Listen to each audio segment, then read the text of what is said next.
traz experiências do que aprendemos com as nossas mães, com as mulheres ao nosso redor, as mulheres que vieram antes da gente, o que queremos levar pra frente e o que não queremos levar.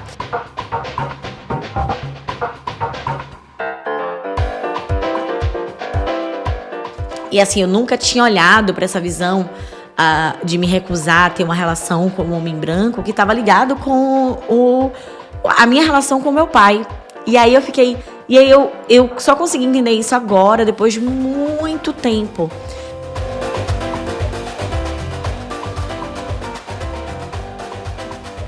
E aí aprendi como é que tá a força do lado daí. Espero estar te encontrando bem nessa quarta-feira. Gente, março passou, né? Foi um mês longo, me deu a sensação de que eu vivi, 3 meses em um mês. Chegamos em abril, um mês em que eu tô com expectativa, porque tem viagem pra rolar esse mês, tem algumas coisinhas aí pra acontecer. Tô fazendo aulas de condução pra tirar o medo de dirigir. Então, assim, tô cheia de expectativa pra esse mês aí, porque tá atrelado com algumas metas que eu coloquei pro ano, que começam agora nesse mês de abril, né? Alguns começaram, na verdade, ali em meados de março. E aí, no decorrer do ano, vai reverberar aqui, vocês vão sentir do lado daí também. E o tema de hoje é um tema muito relevante, né, para a vida que eu venho tendo no último ano, né, o último ano e meio, que é um pouco da reflexão sobre relações interraciais, né. Eu era aquela pessoa que julgava muito, ainda julgo um pouco, e que crio várias noias em relação a esse assunto. E não pela modinha de, tá palmitando e tudo mais, mas por ser fruto de uma relação interracial. E o processo de uma relação interracial, né, quando nasce um filho assim, gera muita confusão. Porque quando eu era criança, adolescente ali, sem a consciência racial, eu me via como uma mulher negra, mas por vezes, eu não era branca o suficiente para me encaixar num papel branco, porque até quando eu tentei me embranquecer, né, quando escovava o cabelo, tinha um cabelo liso, já pintei o cabelo de loiro e tava com ele liso, ainda assim eu não era branca o suficiente, mas também não era preta o suficiente. E para quem não sabe, isso realmente faz parte do racismo estrutural. Foi um processo de embranquecer e de fazer com que a gente perca a nossa identidade, sem saber o que a gente é, né? De ficar meio que no limbo ali. E não só por isso, mas porque também meu pai, enquanto homem branco, ele desempenhou um papel... Na verdade, ele não desempenhou nenhum papel, né? Não foi um pai, não foi amigo, não foi presente. Então, a minha parte de família branca, eu tenho muito ressentimento, assim, sabe? Muitas ressalvas. Então, quando eu me apaixonei por um homem branco e vi ali esse amor florescendo e tal, a primeira coisa que eu pensei foi, meu Deus, como assim? Esse homem, ele tá bom demais pra ser verdade? Eu tô traindo a minha raça, tô traindo o meu povo, se eu tenho uma relação com esse homem. E fui desconstruindo isso no caminho, né? Mas agora mesmo é uma noia, mas assim, que eu venho tratando isso, que é tipo, meu Deus, eu tendo um filho com meu querido, gente, ele é muito branco. E eu fico, nossa, quando eu tiver um filho vai nascer branco. E aí, isso pra mim é uma questão que eu venho tratando, eu venho lidando, venho desconstruindo, mas que eu tenho minha mente meio que, tipo, não é um caminho que eu pensei que eu seguiria, sabe? E tá sendo um caminho revolucionário pra mim, que tá sendo um caminho de muito amor, de muita luz, mas que por ter consciência racial, eu ainda fico assim, nossa, a questão racial pra mim ainda é uma coisa que me deixa um pouco pensativa. Hoje, aí a gente conversa muito sobre isso desde o dia 1. É muito engraçado, assim, que eu fui logo falando pra ele, eu fiz, olha, você tem que buscar conhecimento, eu não posso ser só a única fonte de conhecimento. Se a gente tá pensando em um futuro, em casar, em ter filhos e tal. E agora a gente tá assistindo uma série que o nome é Blackish, que eu super recomendo, porque eu nunca tinha visto um sitcom que tivesse maioria dos personagens, pessoas negras interpretando pessoas negras, né? Que ainda tem um blackface aí, vez ou outra. E é uma série muito boa, porque é engraçada, né? É um sitcom, então é muito engraçada. Eu gosto de sitcom, mas infelizmente, né, os que saem primeiro, que a gente tem referência, são de pessoas brancas com, tipo, eu terminei How I Met Your Mother. E é um pensamento 99% branco, embranquecido. Então não tem essa identificação. E esse tem identificação, é muito bonito. E tem momentos de reflexão.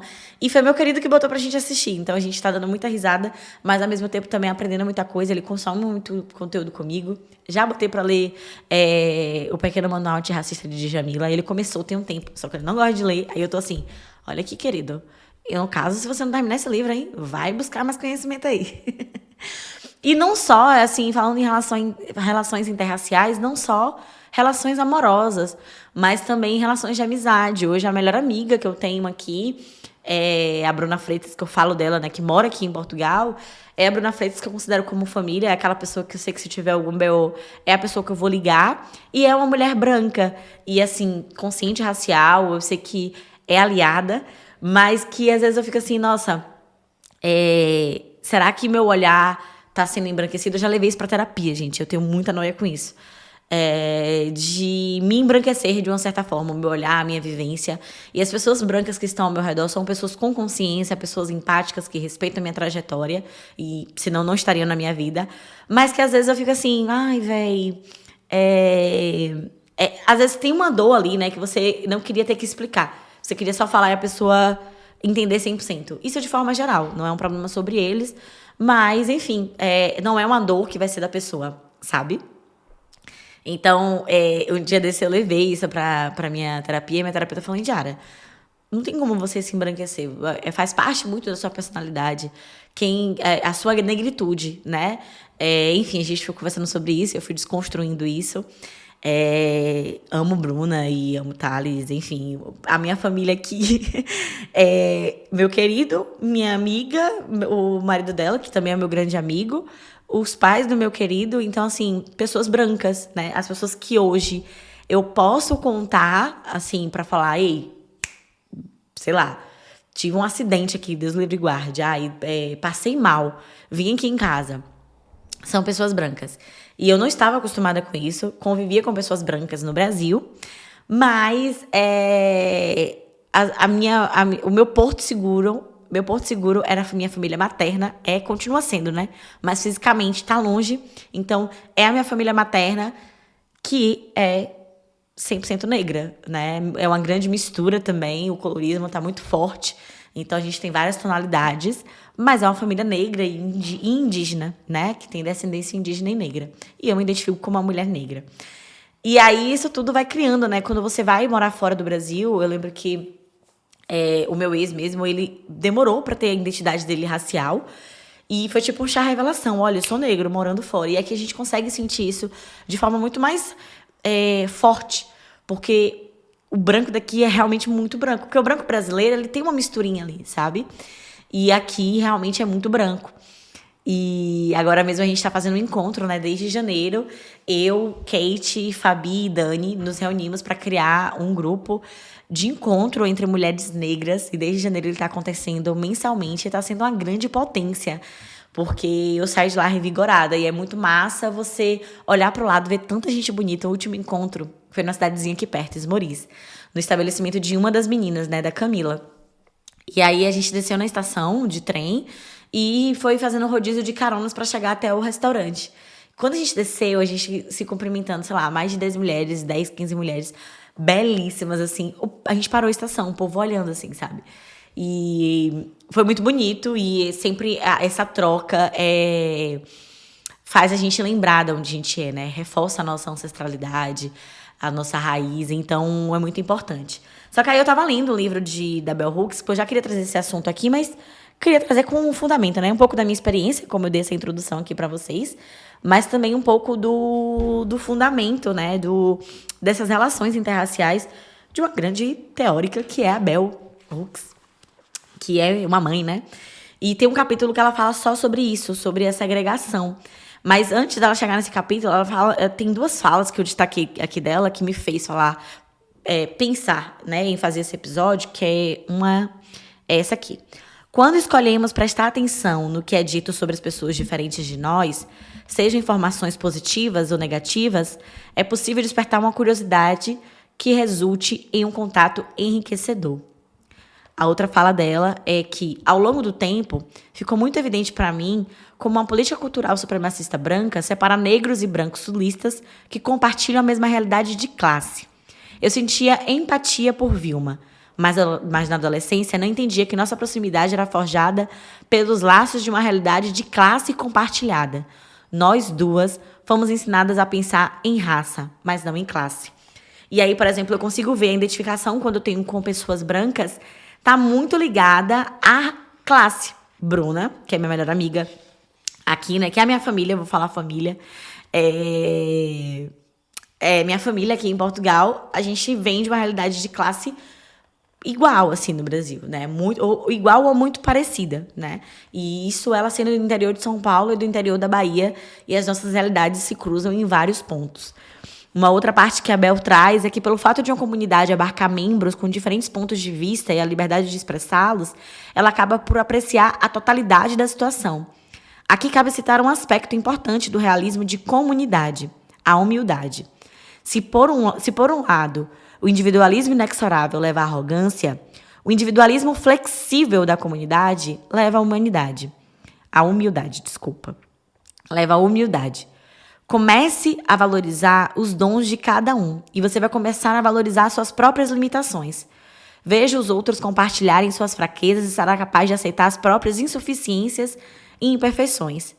Tenha consciência da diversidade humana e reconhecerá a interdependência da humanidade. Isso aqui é durante o livro que ela vai trazendo. E, enfim, nesse livro, que é Pertencimento a uma Cultura do Lugar, que é um ensaio que ela traz ali, sobre a vivência dela, o lugar de onde ela nasceu nos Estados Unidos era um lugar em que tinha muito racismo. E aí ela foi fazer universidade, saiu do Kentucky, acho que é assim que fala. E depois, no finalzinho da vida dela, ela quis morrer lá. Então ela traz essa experiência, né, de quem estava em um lugar, foi para outro, imigrou, depois voltou. E essa retomada ali de onde ela veio. E aí tem um capítulo que eu vou ler esse capítulo, se tiver algumas considerações eu vou parar, pra gente dar uma refletida. Esse capítulo é só falando sobre segregação. Mais uma vez, a segregação precisa acabar. Sem dúvida, todo ensaísta tem um ou outro texto que o faz parar, pensar e pensar, perguntando-se de onde veio aquilo. É difícil explicar para não escritores que ideias, palavras, o ensaio inteiro em si podem vir de um lugar misterioso, sair das profundezas do inconsciente de tal forma que até o autor se espanta com o que surge. Assim, escrever é uma revelação, é um chamado e um movimento, ilumina. Entre os meus ensaios, um que me impressionou e mexeu comigo foi Representações da Branquitude na Imaginação Negra, publicado em Olhares Negros. Nele eu quis falar sobre os traumas psicológicos causados pelo racismo. Em particular, procurei escrever sobre como os negros que vivem o apartheid racial começam a sentir medo da branquitude, a enxergá-la como algo terrível. Quando a luta pelos direitos civis despertou a atenção nacional para a questão da integração racial, indivíduos brancos, racistas, compartilhavam com frequência seu íntimo conhecimento sobre os negros, dizendo publicamente que as pessoas de cor gostam de ficar só entre elas. Mas ninguém nunca levantou a questão do trauma. Nem ponderou que talvez os negros ficassem juntos e quisessem se manter longe dos brancos devido ao sofrimento causado pela exploração e opressão implacáveis que eles nos impuseram. E aí eu consegui entender, né? E assim, eu nunca tinha olhado para essa visão de me recusar a ter uma relação com um homem branco que estava ligado com a minha relação com o meu pai. E aí eu fiquei... O meu pai biológico, nesse caso, né? Porque pai, de verdade, ele não foi. E aí eu só consegui entender isso agora, depois de muito tempo. Que tinha muita mágoa aqui. Eu já passei por situações, gente. Eu lembro que o meu pai, ele era alcoólatra, né? Então, ele só bebia e eu não tinha esse contato. Quando eu era criança, eu ia muito atrás dele. E aí eu ia pra casa da minha avó materna, minha avó paterna, né? E aí, quando eu ia pra casa dela, era na esperança de ver painho. Só que, assim, eu não sabia nem onde painho morava. Então, era um domingo, se eu desse a sorte dele passar lá e eu vê-lo. E eu lembro eu tenho 2 primos que eu tenho muita consideração, que sempre tentavam me defender, assim, nas situações. Porque Painho escondeu da mulher que ele trocou manhã por essa mulher, ele escondeu que tinha uma filha a caminho. Então, até quando eu tinha uns 6 anos, parece que a mulher dele não sabia da minha existência. Adivinha, uma mulher branca. E aí, quando ela descobriu, foi um almoço de família que alguém falou assim, é a outra filha de Balbino. E aí ela falou, como assim filha de Balbino? E falaram que o pai tinha uma filha e tal. E aí, eu com 8 ou 10 anos, eu fui pro aniversário da minha avó, essa minha avó paterna.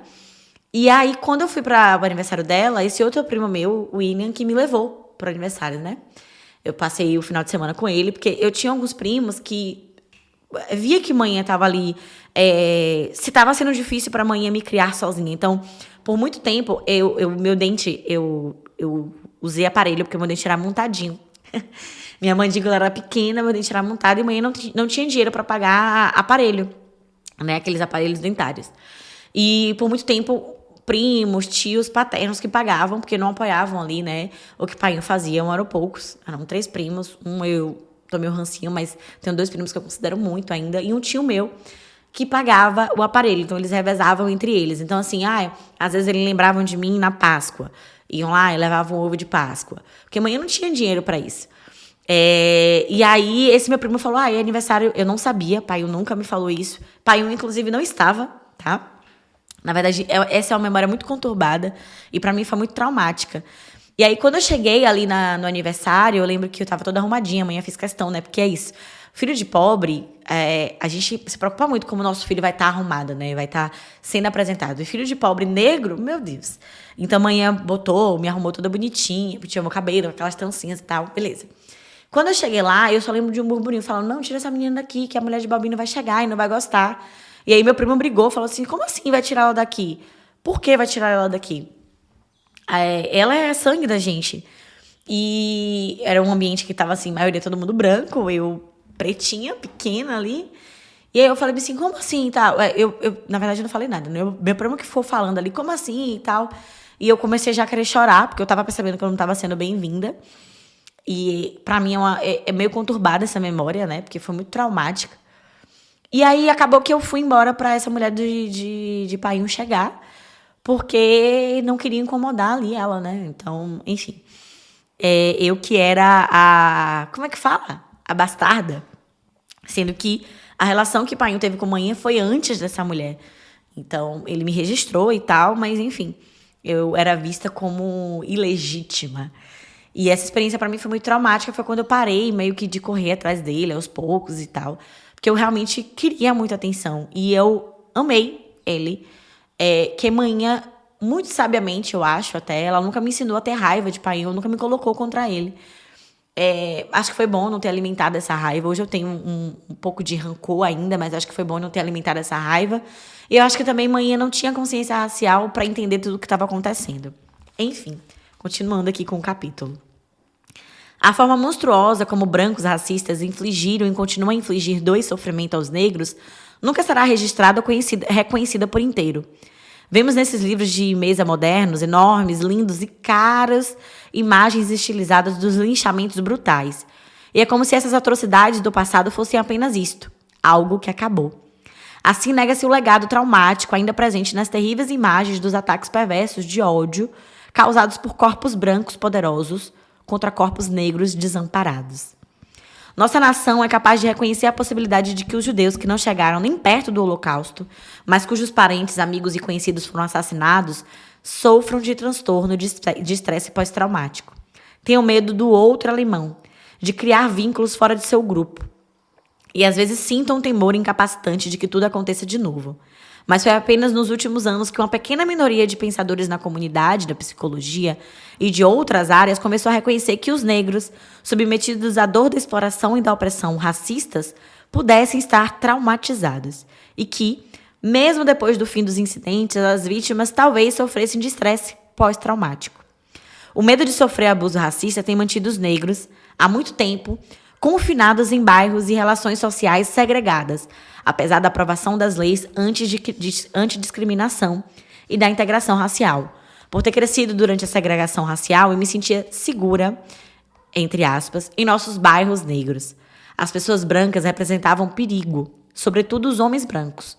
Toda menina negra em nossos bairros segregados sabia que não deveria ter nenhuma interação com homens brancos, porque era muito provável que eles tivessem a intenção de nos violar de algum jeito, uma vez que a violação sexual era uma forma de ataque racista perpetuada por homens brancos, da qual tínhamos medo. Era evidente que os brancos, muitas vezes por capricho, humilhavam e envergonhavam negros, seja por abuso verbal, agressivo, nos chamando de apelidos racistas horríveis, seja por ataque físico flagrante. Nos tempos da segregação racial legalizada, nenhuma pessoa negra podia se defender contra a violência de uma pessoa branca sem sofrer represálias severas. Como resultado, as crianças negras que viviam em meio ao apartheid racial eram sistematicamente ensinadas a temer brancos e a manter distância deles. Embora morássemos em bairros segregados, havia alguns negros na cidade que moravam perto dos brancos. Nossa avó materna, Sarah Oldham, vivia em um bairro de branco para visitá-la. Vivia em um bairro de brancos. Para visitá-la, tínhamos de andar por lugares cheios de brancos, racistas que gritavam insultos e zombarias contra nós. Nem preciso dizer que para nós, crianças, percorrer esses espaços era assustador e estressante. Mesmo passando por casas de brancos amigáveis, sentados na varanda, havíamos sido educados a enxergar a amabilidade dessas pessoas como uma isca, uma armadilha na qual seríamos pegos e feridos. Fomos ensinados a ficar sempre alertas em relação às pessoas brancas, mas não a enxergar todas como malvadas. Aprendemos que havia brancos bons e gentis, mas eram raros. Conhecer a diversidade causada pela agressão da supremacia branca, ainda jovens, contribuiu para que muitos de nós crescêssemos com estresse pós-traumático. Se não fosse esse o caso, indivíduos negros nunca teriam adquirido a capacidade de viver de maneira harmoniosa entre pessoas brancas. Ainda assim, muitos negros sofrem de transtorno de estresse pós-traumático. Como resultado da exploração e da opressão atuais, essa dor costuma ser ignorada em nossa cultura. Não existe nenhuma prática psicológica focada especificamente na recuperação de alguém oprimido pelo racismo. Na verdade, nossa sociedade foi para o lado oposto. Muitas pessoas em nossa nação, em especial os brancos, acreditam que o racismo acabou. Assim, quando os negros tentam dar voz à dor do racismo que sofrem, somos acusados de usar a raça para vitimização. E existem poucos, se existem, espaços públicos onde os negros podem expressar seu medo da branquitude. Seja esse medo gerado por um estado de espírito racional ou irracional. Por outro lado, o medo que brancos sentem da negritude costuma ganhar atenção. Uma pesquisa psicológica indica que a maioria dos brancos estadunidenses reage negativamente a imagens da negritude. Em Uma Vida que Vale a Pena, livro de Jonathan Haidt, o autor chama atenção para esse preconceito implícito. Pesquisadores descobriram que norte-americanos de todas as idades, classes e filiações políticas reagem com certa negatividade a rostos negros ou outras imagens e palavras associadas com a cultura afro-americana. Estadunidenses brancos que se consideram não preconceituosos costumam compartilhar dessas mesmas reações. A história do apartheid racial, desde o fim da escravidão até os dias de hoje, tem como foco a questão da integração, em especial a integração social, a habitação e as relações familiares e interpessoais. Hoje, em nossa cultura, a força de trabalho é integrada racialmente às pessoas de cor, sobretudo negros. E as pessoas trabalham lado a lado, muitos até compartilham o almoço. Mas quase nunca essa integração racial se estende para a vida além do trabalho. A maioria dos brancos e negros vive de forma segregada em nosso país. Estudos relacionando raça e propriedade imobiliária mostram que a habitação é uma arena onde a discriminação racial continua sendo a norma. Em Words That Wound, Palavras que Machucam, os juristas Mari Matsuda e Charles Lawrence discutem a realidade de como o racismo molda a geografia suburbana, afirmando que, enquanto a segregação residencial diminui para a maioria dos grupos raciais e étnicos, com mais educação, renda e status profissional, o mesmo não ocorre com afro-estadunidenses. Em seu trabalho sobre raça e moradia, o cientista político Andrew Hacker joga luz sobre o fato de que mesmo brancos liberais e progressistas ficam preocupados quando notam que mais proprietários negros estão se mudando para bairros que consideram deles. No livro Two Nations, Duas Nações, ele enfatiza que a família negra pode ser aceita em uma vizinhança predominantemente branca, porém, mais de uma família é considerada uma ameaça. É claro que a maioria dos proprietários brancos insiste em dizer que a questão não é racial, mas econômica. Ele se preocupa com a desvalorização de sua propriedade. Dentro do sistema da supremacia branca, quanto mais negro um bairro se torna, maior a probabilidade que a propriedade dessa zona seja considerada menos valiosa pelos corretores de imóveis, que costumam ser brancos.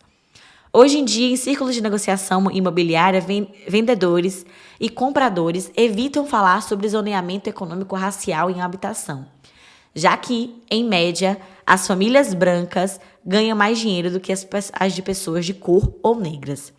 Alguns bairros automaticamente serão brancos por causa dos altos preços. Em Berea, a pequena cidade de maioria branca onde moro, não há histórico de segregação racial em habitação. Ao contrário, o fundador da cidade, John Fee, e seus cidadãos se comprometem com o projeto de acabar com o racismo e a segregação habitacional. No início do desenvolvimento das cidades, no fim do século XIX, os cidadãos tinham de assinar um acordo reforçando esse compromisso que declarava publicamente sua vontade de viver próximos a um vizinho branco ou negro. Logo que me mudei para Berea, eu, como outros negros antes de mim, queria ver os bairros negros. Fiquei espantada por ouvir muitas vezes que Berea, de fato, não tinha bairros negros, por causa do histórico de antidiscriminação na moradia. Os negros poderiam morar onde quisessem. Esse é um dos aspectos que faz de Berea um ótimo lugar para viver. Imagina, né? Um lugar desse assim para viver. Eu, inclusive, já chamo você aí para esse debate, para saber um pouquinho como é a região onde você mora. Seja você branco ou preto, se tem essa diversidade ou se tem uma predominância preta ou branca. A gente consegue ver isso no Brasil, né? Que é geralmente favela. Tem pessoas brancas, não estou dizendo que no Brasil todo negro é pobre, eu não estou falando de uma forma generalista, tá? Mas estou falando de uma dor que ela é incomum. Aqui a Bell Hooks, ela traz muito a perspectiva estadunidense, que é de onde ela é, mas que reflete muito, eu acredito, que em outros lugares aí do mundo, e eu consigo ver muita similaridade com o que eu vivia no Brasil e o que eu vivo aqui em Portugal. Então, continuando. Infelizmente, nos últimos anos, a construção de casas a preços exorbitantes criou bairros segregados brancos, nos quais a presença de pessoas de cor com frequência não é bem-vinda, e cujos residentes não optariam por morar entre negros em lotes integrados. Muitas dessas comunidades brancas segregadas, se não todas elas, são empreendimentos recentes, e às vezes os proprietários em potencial são vetados por associações e conselhos antes mesmo de comprar uma casa nesses locais. Esse é o cenário perfeito para a discriminação.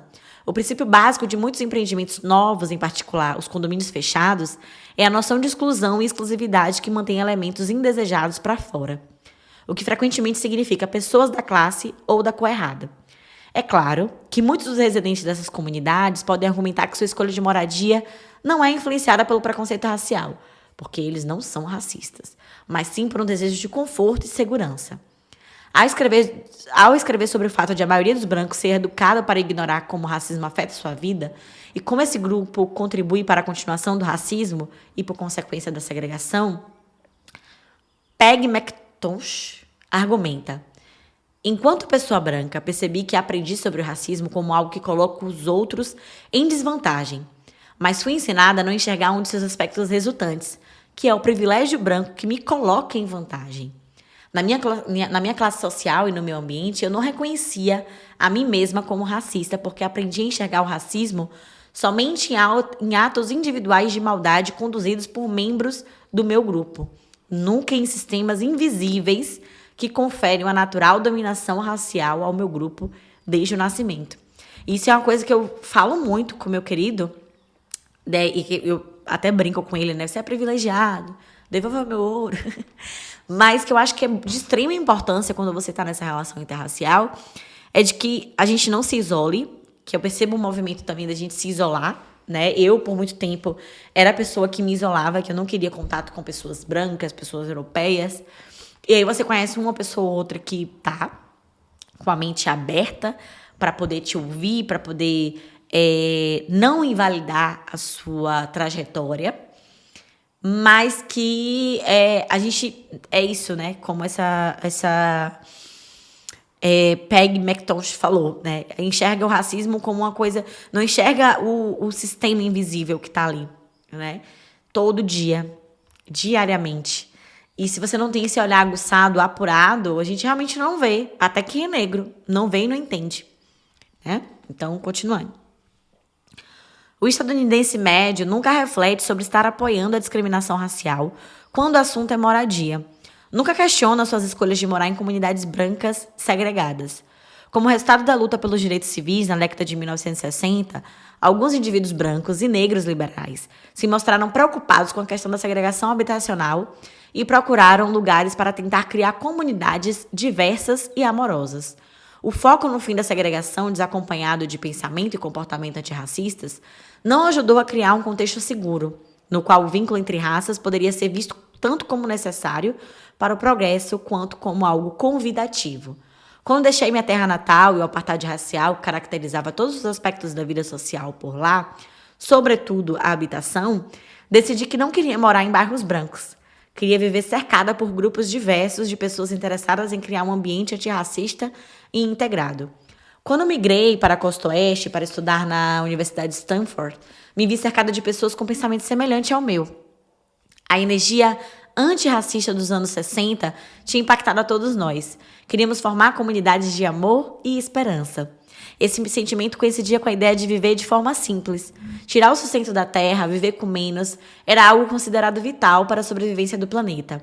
Naqueles dias, muitos de nós ou viviam em espaços muito pequenos ou em grandes casas com muitas outras pessoas, por causa de suas convicções sobre democracia e antidiscriminação habitacional. Alguns eram contra a ideia de posse e propriedade privada. Ainda assim, nenhum desses estilos de vida da contracultura foi capaz de mudar a essência do patriarcado supremacista branco, capitalista e imperialista. Nem é preciso dizer que os valores e os hábitos alternativos cultivados durante esse período de revolta contra o pensamento e a cultura dominantes não duraram muito. Ao mesmo tempo que muitos radicais e liberais dos anos 60 e 70 mantinham uma visão progressista sobre suas disposições anti-guerra e ideias relacionadas à igualdade de gênero, eles se tornaram mais conservadores quanto às questões de habitação e propriedade, com o envelhecimento desse grupo de pessoas, muitas das quais herdaram propriedade e a riqueza de familiares conservadores. Elas se tornaram mais conservadores em termos econômicos, e quando a questão era habitação e imóveis, os padrões de discriminação e segregação eram reforçados, mesmo com a integração racial já estabelecida. A posse de imóveis durante o boom imobiliário dos anos 80 e 90 foi uma das maneiras mais rápidas de obter lucro ou, em alguns casos, uma riqueza não merecida. Grupos de brancos liberais e progressistas que militavam pela habitação integrada no passado começaram a se sentir mais confortáveis em comunidades total ou predominantemente brancas. Ao viver em grandes cidades e assistir à gentrificação imobiliária, qualquer observador pode testemunhar um processo no qual o grupo de brancos mais progressistas compram casas em bairros habitados, em sua maioria, ou totalidade, por pessoas de cor negras. Os brancos descolados, entre aspas, afirmam que a mudança para tais bairros seria um gesto de solidariedade, de abertura à diversidade. No entanto, a presença deles costuma aumentar os preços e encarecer os impostos sobre a propriedade. Além disso, eles costumam ser provenientes de classes privilegiadas. Em vez de trazer diversidade, sua presença acaba expulsando as pessoas de cor desprivilegiadas. E mesmo quando pobres têm a posse do imóvel em áreas gentrificadas, raramente conseguem vender suas casas por valores altos e se mudar para qualquer outro lugar. O custo elevado da habitação impossibilita o lucro no caso de venda da propriedade. E, ao mesmo tempo, a compra de uma casa melhor do que aqui estão deixando para trás, ou mesmo parecida. Não importa a renda das pessoas de cor, sobretudo negras. Nossa presença crescente em qualquer bairro não eleva o valor da propriedade. Enquanto existem muitos lugares em que a entrada de residentes negros provoca uma fuga dos brancos. Não existe nenhum caso em que a presença de novos vizinhos negros aumente de forma substancial o valor da moradia. Em várias partes dos Estados Unidos onde morei, os bairros que escolhiam começavam com a integração racial e diversidade étnica. Entretanto, assim que aumentava a presença de brancos de classes privilegiadas, eles se tornavam cada vez mais embranquecidos. Quando me mudei para Nova York, Fui morar no West Village por causa da diversidade de raça, classe e orientação sexual dos moradores. No entanto, à medida que o valor das propriedades subia, não só a cultura da branquitude abastada da classe privilegiada se tornou dominante, mas também aqueles de nós considerados diferentes, entre aspas, passaram a ser e são cada vez mais vistos como intrusos e indesejados. É difícil para a maioria das pessoas enxergar as manifestações veladas da supremacia branca. Esse parece ser o caso da questão habitacional. Consumidores brancos, que se consideram antirracista, raramente contestam sua escolha de morar em bairros brancos. Não pensam porque se sentem mais confortáveis cercados apenas de vizinhos brancos, mesmo quando não têm muita coisa em comum com essas pessoas. Muitos negros podem justificar a escolha por bairros segregados usando como argumento os preços mais baixos, além de se recusarem a viver com medo, cercados de pessoas que os odeiam e os ameaçam. Embora eu me sinta mais feliz em bairros onde há diversidade, sei que quando sentimentos antirracistas dominam, a cor do vizinho não importa. Na cidade do Kentucky, onde cresci, o intenso apartheid racial e o medo disseminado dentro da comunidade negra, o medo de sermos feridos por branco, caso nos aventurássemos em seus bairros, me fizeram sair de lá. Eu não queria que esse medo determinasse meus movimentos e minhas relações sociais. Não queria ver toda pessoa branca como inimigo em potencial. Apesar de ter vivido a maior parte da minha vida fora do Kentucky, na Califórnia e na cidade de Nova York, considerados lugares progressistas, em bairros onde a integração racial era norma aceita e desejada, às vezes eu voltava para casa e encontrava as mesmas fronteiras racistas, como se nada tivesse mudado. E mesmo quando alguns negros se aventuravam saindo de nossos mundos segregados para as áreas de maioria branca, eles enfrentavam hostilidade e indiferença de vizinhos brancos. O trágico é que certas normas sociais criadas pelo racismo e pela supremacia branca, que continuavam intactas no Kentucky, começavam a se espalhar por outros lugares. Ainda que a segregação não seja mais uma norma imposta por lei, em muitos lugares o separatismo é uma regra velada e aceita. Muitos negros decidem se manter segregados e assim permitem inconscientemente que brancos racistas perpetuem a segregação racial no contexto da habitação. Em 95, ao falar sobre a importância de continuarmos a ver a segregação como uma questão política a ser discutida com seriedade, caso queiramos que um dia o racismo chegue ao fim, Colin Powell fez um comentário muito perspicaz. Somos uma nação de oportunidades ilimitadas e sérios problemas sociais não resolvidos. E estamos todos juntos nisso. A segregação racial só pode nos levar a uma desintegração social. Ou melhor, vamos retomar o sonho de Martin Luther King Jr., construir uma nação onde brancos e negros sentem lado a lado na mesa da irmandade. A política identitária liberal, embora em geral usada como base para a organização de grupos que pleiteiam direitos civis, trouxe consigo a ênfase em manter lealdade a um grupo racial, étnico ou social, que às vezes remete ao pensamento supremacista branco de permanecer dentro do seu próprio grupo. Isso criou um paradoxo no qual pessoas não brancas argumentam que o fio do racismo é essencial. Insistem na primazia da lealdade à sua raça. Deixa eu só ver aqui. Gente, deixa eu ver, né? Porque esse capítulo ele é longo. Eu iniciei com a ideia de ler até o final, mas acho que vocês vão ficar cansados. Então, eu vou terminar essa parte aqui, esse parágrafo, e alguns pontos que eu destaquei, e vou deixar aqui minhas considerações. Da supremacia da lealdade à sua raça. De certa forma, as pessoas de cor que se mantêm segregadas estão em conluio com as mesmas forças do racismo e da supremacia branca, que, segundo elas, devem acabar. O racismo nunca vai acabar se a cor da pele de qualquer pessoa continuar sendo o fundamento de sua identidade.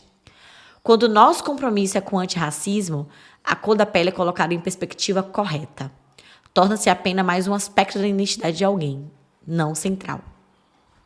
Quando a formação de um vínculo... Eu estou pulando algumas partes, agora eu estou indo para as partes que eu destaquei.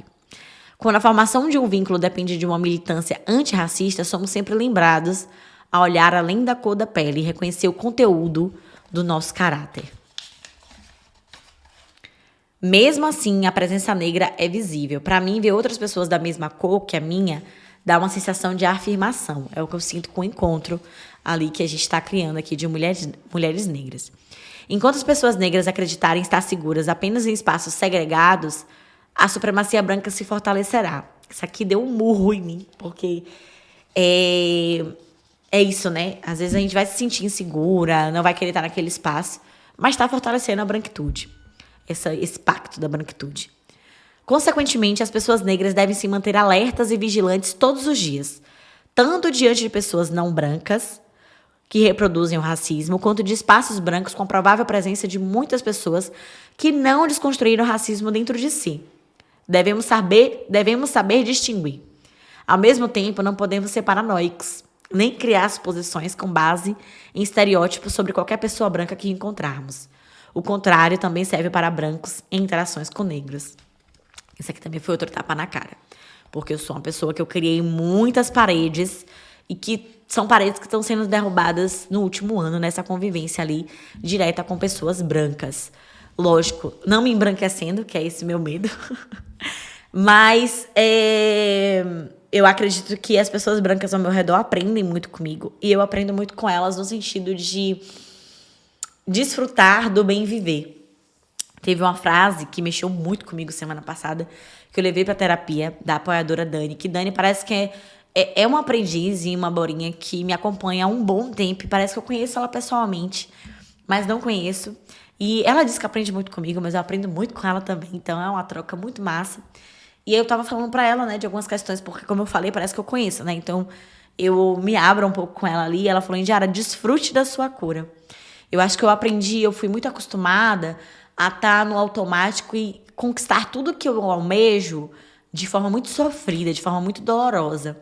E isso, por vezes, é um traço, né, identitário de pessoas negras.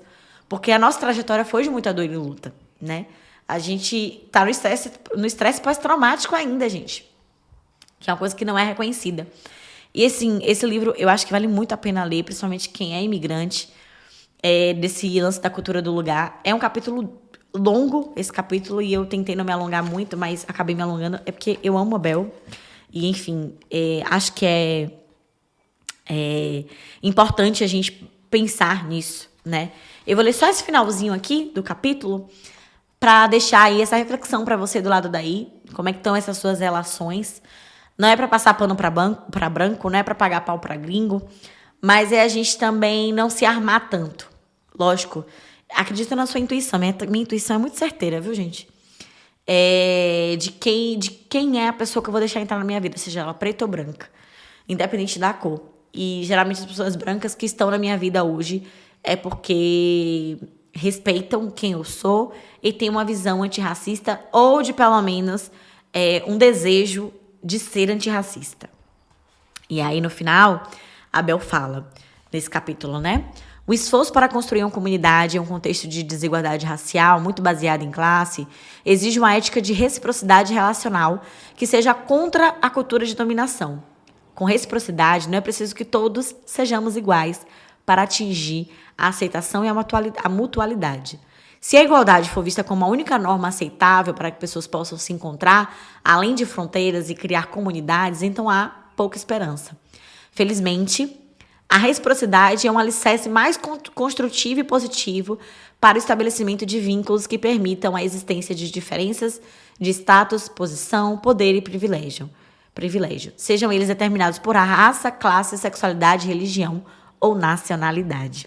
Sendo uma comunidade formada por muitos cidadãos empenhados no fim da dominação, em suas diversas formas, incluindo a dominação racial, o aspecto central de nossa cultura local é a vontade de estar a serviço dos outros, sobretudo de pessoas em situação de vulnerabilidade por diversos motivos. A cultura dominante desvaloriza a importância do estar em serviço. Nós que atuamos para desfazer as hierarquias negativas do poder, entendemos a natureza humanizadora do serviço. Entendemos que no ato de dar e receber ficamos vulneráveis e que nessa posição de vulnerabilidade compartilhada está a possibilidade de reconhecimento, respeito e parceria, que é o mais importante. Existem muitos locais em Bereia nos quais as pessoas estão fazendo o trabalho da paz e da justiça, continuando a luta pelo fim da dominação em suas diversas formas. Temos a sorte de estar sob um alicerce que nos permite reconstruir uma comunidade amorosa. A base já está pronta aqui. A visão de John Fee sobre o fim do racismo e da segregação racial, sobre a criação de uma comunidade amorosa, segundo a qual possamos viver unidos sobre o entendimento de que somos todos feitos do mesmo sangue. Deixou sementes que estão adormecidas, esperando apenas germinar para serem nutridas. Espero que Bereia possa um dia ser o mesmo farol que uma vez mostrou ao país o que deve ser feito se quisermos criar uma cultura antirracista, se quisermos viver em uma comunidade amorosa. Vou até fechar o livro, senão eu disparo lendo mais. Mas é isso, véi. Eu resolvi ler ali, né, porque aguça o nosso olhar para entender que relações interraciais vão muito além das relações próximas a nós, tá? Nesse ambiente de trabalho em que a gente senta lado a lado, mas não aprofunda em nada. E é esse equilíbrio que a gente vai buscando, né? De não estar militando o tempo todo, mas ao mesmo tempo, quando for necessário, falar, né? Pontuar as nossas questões. Os meus sogros, por exemplo, eles são muito, muito queridos comigo. E assim, era uma coisa que eu ficava muito atenta no início da minha relação. Se meu corpo ia ser hipersexualizado, se eu ia ser vista de forma diferente, se eu ia me sentir desconfortável. E, enfim, eles passaram por essas provações aí, né? Eu sempre muito atenta e passaram nos meus testes. E eu fico muito grata ali pelo carinho que eu tenho, pelo acolhimento que eu tenho. Nesse último sábado mesmo, eu não fui almoçar, né? No final de semana, que geralmente a gente vai no sábado almoçar na casa dos pais do meu querido. E aí eu fui pro encontro e ele foi sozinho. E aí quando eu voltei, minha sogra viu um livro de uma autora que eu gosto e mandou pra mim, né? Então, é essa lembrança. Ela me mandou um chocolate pra mim e um livro. Eu achei muito fofo. Eu achei... o amor tá ultrapassando a barreira do... ela é portuguesa, eu sou brasileira, ela é branca, eu sou negra, né? E lógico, não tô dizendo aqui que são perfeitos, ninguém é. Assim, eu não tive problemas e espero não ter. Mas eu sei que tem coisas que talvez eu vá falar e que não seja entendida, mas que tem uma escuta ativa, né? Então, às vezes, quando eu falo da minha vivência no Brasil, ou que eu falo alguma coisa, me escutam, né? Meu querido, a outra família. Eu também tenho as minhas ressalvas, então eu também, às vezes, já tô com o olhar já armado e tento... Tá, Indiara, aqui você tem um espaço de amor. Vamos analisar de onde é que isso tá vindo. Então, é muito bacana essa troca, essa experiência. E hoje eu consigo perceber que eu quero me cercar de pessoas pretas, porque é importante essa identificação, esse aquilombamento, mas que tá tudo bem também eu ter pessoas brancas ao meu redor. E era essa mensagem que eu queria passar hoje, né? Tirar um peso aí, eu queria ter lido esse livro da Bel também, no início do meu namoro, que eu tava com muito peso ali de, nossa, será que eu tô indo contra tudo que eu penso me relacionando com a pessoa branca? E ter essa visão hoje tira um pouco de um peso e de uma cobrança minha mesmo. Minha, totalmente minha, tá? E é importante a gente refletir sobre isso no nosso dia a dia, descolonizar os nossos olhares enquanto pessoas brancas, enquanto pessoas negras, porque às vezes a gente já vai colocando o branco como um espaço de poder. Que poder é esse? Quem é que tá dando esse poder para ela? Né? Lógico, o sistema dá dia a dia, mas a gente também tem a oportunidade, às vezes, de equiparar, né? E é importante a gente observar nossa conduta e desmistificar também algumas coisas. Eu lembro que mãe contava, né? Que vovó falava, quando chegava o namorado, é muito branco, ou é muito preto. Porque minha avó mistura de negro com indígena, né? Então, era um tom de pele muito parecido com o meu tom de pele, o tom de pele de vovó. E aí ela sempre, se fosse preto demais, ela reclamava, branco demais, reclamava. Era tipo assim, menina, se respeita, não tá vendo que seu homem é muito branco pra tu, não? Então, também vem desse lugar de medo, de receio, de, olha, é demais pra você, né? E pra mim, receber amor de pessoas brancas como eu venho recebendo, realmente, pela minha história que eu contei aqui, tá sendo muito, uau, é possível, né? E eu sei que esse receio que eu tenho de, meu filho vai nascer branco, do Azão e do Bezinho, do Bezinho, do Baizão, da aula de biologia lá, vai ser ultrapassada pelo amor. Só isso. Eu creio que quando chegar o momento da gente ter filho, não é agora, tá, gente? Quando chegar o momento da gente ter filho, o amor, ele vai transbordar. Né? O amor, a empatia, o respeito, a reciprocidade, a humildade. E é isso. Espero que esse episódio aí tenha te tocado de alguma forma. Que você encaminhe pra pessoa branca, se você é uma pessoa preta, que encaminhe pra pessoa branca que convive com você. Se você é uma pessoa branca, encaminhe pra pessoa negra, falando, olha, quero aprender mais, ouvir isso aqui. E que a gente, assim, aprenda um com o outro, de forma positiva. Tá bom? Te espero na próxima quarta. Um cheiro. Lembra de apoiar, viu? O link tá na descrição aí do episódio. Um cheiro, aprendiz. Até a próxima quarta. Espero que você passe a semana bem. E que abril seja cheio de boas realizações, amor e energia positiva e muita prosperidade. Tchau, tchau. E se esse episódio te ajudou de alguma forma, lembra de apoiar o nosso trabalho pra gente dar continuidade aqui. Eu sei que não é terapia, mas também sei que é terapêutico. Então, a gente consegue, com R$5 por semana, você consegue apoiar o nosso trabalho pra gente dar continuidade e postar aqui toda quarta-feira um episódio novo, trazendo reflexões, pra gente continuar tendo esse espaço de cura e aconchego.